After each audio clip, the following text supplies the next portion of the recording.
Welcome back. One final point before we go tonight. Okay, so this has been quite a year for Democrats. First, they demonize cops. Then they refuse to stand for the national anthem. They turn their back on the American flag.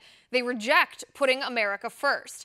They carry on for 8 hours nonstop on the floor of the House of Representatives in defense of illegal immigrants instead of American citizens. And now, evidently, they don't give a rat's tail about our military. A military parade, liberals cry. What does President Trump think he is? Kim Jong-un? What a dictator. The money that would be wasted on a military parade, liberals cry. We could feed 1 million hungry children with the money Trump wants to use for that military parade.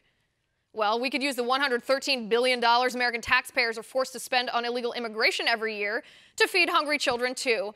But Democrats don't seem to care about that. We could use the $500 million we, the American taxpayers, are forced to feed into the coffers of the abortion giant, Planned Parenthood, every single year. We could use that to feed hungry children too. But Democrats don't seem to care about that. That's right. When the Democrats claim that they're worried about spending too much money, that is a load of BS big enough to fill a dump truck.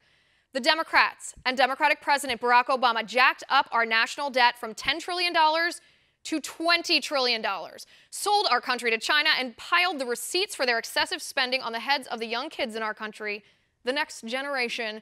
President Obama compounded our debt by $9 trillion, more than any other president in history, almost more than all the other presidents combined. But Democrats didn't seem to care about wasting money then.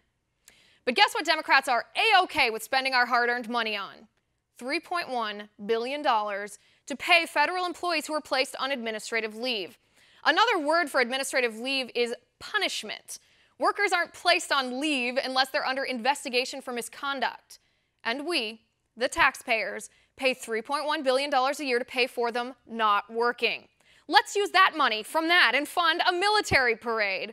Or the $283,000 the Department of Defense approved to fund a grant to watch a bird called a gnatcatcher in the desert of California. Funny how the Democrats don't seem to care about that money wasted.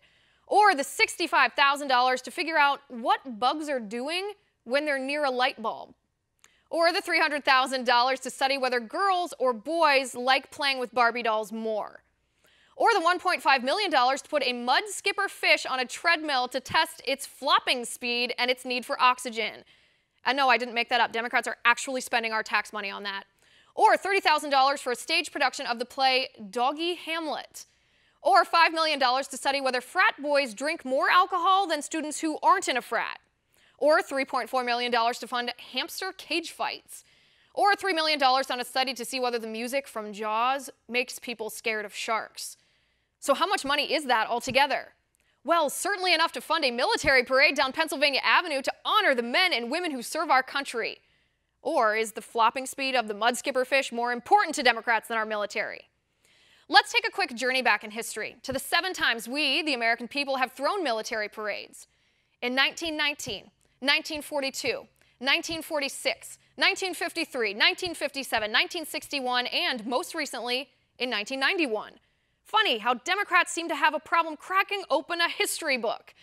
In 2014, Democratic Senator Chuck Schumer called for a military parade to honor the veterans of the Iraq and Afghanistan wars. Uber-liberal mayor of New York City, Bill de Blasio, volunteered to host the, quote, important event. But funny how short Democrats' memories are. They didn't remember that. And I don't remember any Democrats accusing Schumer or Obama or de Blasio of copying Kim Jong-un. Funny how the Democrats don't have a problem with shows of strength when the Blue Angels perform, when fighter jets fly over football games, with the honor guards at every sporting event ever televised, when SEAL teams take their families for high-speed boat rides on Swick boats, with the money we spend on Arlington National Cemetery and the Tomb of the Unknown Soldier to honor those who gave their all. Democrats' only problem is that President Trump is the one who suggested this. Less than 1/5 of our elected representatives have served in the armed forces. It is their duty, their responsibility to support the men and women of the United States military, without whom our bloviating politicians wouldn't even be allowed to criticize our president. And that is my final point. You can reach me on Twitter at Liz_Wheeler. If you liked the show, please send me an email at oann.com/contact. In the meantime, catch us here tomorrow at 9 p.m. Eastern. And until then, have a good night.